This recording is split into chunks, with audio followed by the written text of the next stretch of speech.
This is the new CZ Scorpion Micro that they've just come out with. So you can see it's got this cool little fake suppressor on the end, but it's held on with this castellated nut. And reaching out to Silencer Co., who makes it, this is called the No Osprey, or CZ, neither one had a tool available for it. Both referred me to the other, and the other said, no, I don't have one. Searching the internet, I've seen people that have destroyed theirs using a hammer and screwdriver, or various other needle nose plier type tools. I didn't really want to do that. I wanted to save it. But you can see, I've scratched a little bit of the paint off it with my method. But a little bit of touch up with a Sharpie marker, that'd go away no problem. What I did was went to Lowe's and bought an adjustable spanner wrench kit. They use these to put the discs on little angle grinders. It comes with a couple things you don't really need. But this is the wrench itself. You can see there's two pins. The rear one can be moved by loosening this thumb screw and sliding it. The pins fit the muzzle device almost perfectly. The stationary pin did fit perfectly, but the rear was a little bit fat, so you can see I've kind of filed a flat on that with just a flat file. Now, the first time you do this, it's going to be tight. They've got quite a bit of Loctite on this, but it will come off. I would suggest applying inward pressure with your pin wrench. See, it fits the pins real nice. Now, I've had mine loose a few times, so it's not that hard, but you just simply turn it.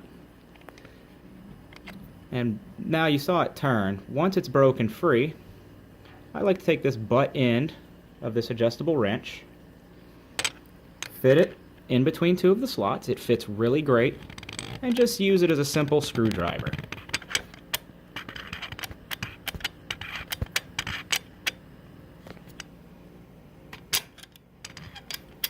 Try to take your time doing this so you minimize the amount of scratches you've done. I'm not super concerned with it, so I'm going a little quicker than I would have if this were something that I was concerned about damaging.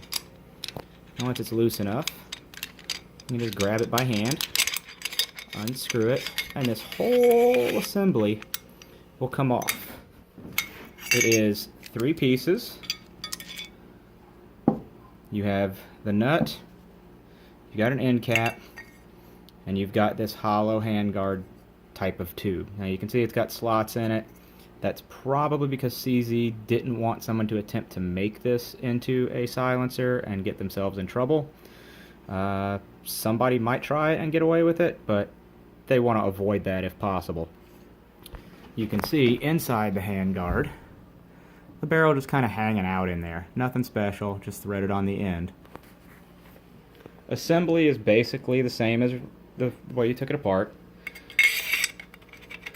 Make sure you put it on the right way. The silencer logo will be on the bottom.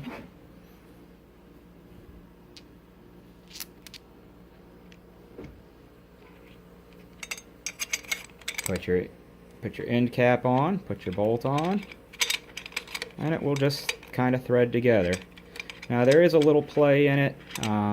Once you get close to being snug, you might want to make sure that the silencer, fake silencer itself, is symmetrical in the handguard. You can see it.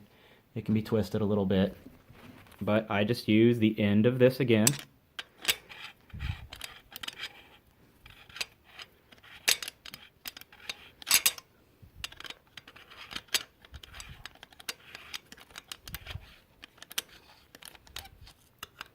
Okay, that's about where it's snug.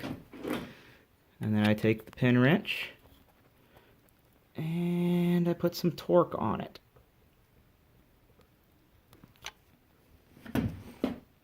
Like so. Very little damage, just basically paint damage. Once again, easy to touch up. So don't go destroying this thing, getting it off. There's no reason to. Just spend the $10, buy the adjustable pin wrench, and you can probably use it on other silencers you have too. It might come in handy for quite a few things. Good luck.